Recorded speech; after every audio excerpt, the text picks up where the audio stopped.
Duman çekil uca dağlarımın başından, bu talı kela gayısı kara hörüklü saçında.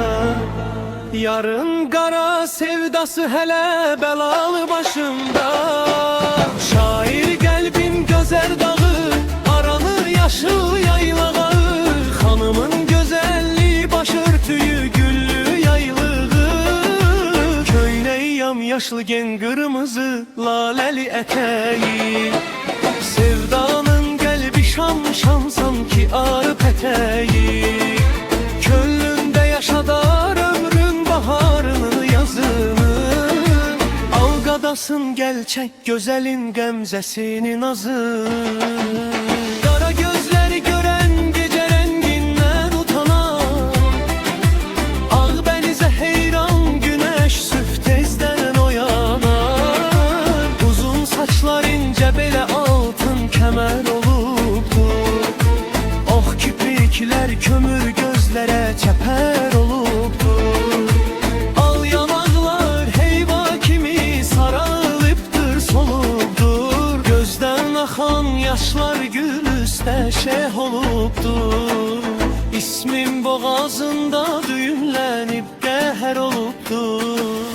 Yarın içtiği şerbet mensiz zehər olubdur. Gözler uzun yollardan mektup gözleyen, süzgün bakışlar dilden cevap gözleyen.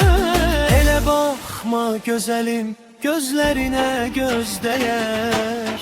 Vefalı yar Tebriz'inde Araz'ın otayında, suyu bulanıptı akanda yaz çayında. Gözyaşları tökülüptür Araz'ın sularına. Cevap tapa bilmirem verdi suallarına. Bakışlarını dikiptir hesretle yar yollara. Ümidini bağlayıp yazdığım mektuplara. Könlüm kuşu uçup donup Allah'ım haralara. Ehdimi bozmamışam yolumu mu bağlamışlar.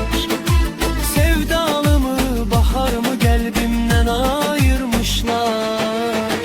Araz Araz xan Araz, sene kurban can Araz. O tayda yarım kalıp bütün fenigerim kalıp. Bu tayda tenha tifil yaralı can yarım kalıp. Yollarıma boylanıp beni yadına salıp. Araz kurut suyunu, atım görsün çukurunu. Yara çattırabilsem narla dolu hurcunumu. Duman çekil karlı dağlarımın başından.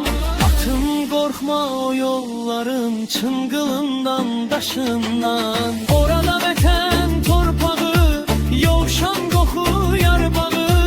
Yarın gelbi sanki ürkek, titrey söyüt yarpağı. Olmuşam eller günağı, gözler kan sanağı. Solup denizi inciler süzülen al kırmızı yanağı. Atım götür beni yarıma canıma cananıma. Sevdalıma belalıma gül yüzlü cemalıma. Yarın beni gözleyir könlü kalbimi. Sesleyir hesret kalbini, yarsa da mene karışlamaz. Lakin yarın gözyaşları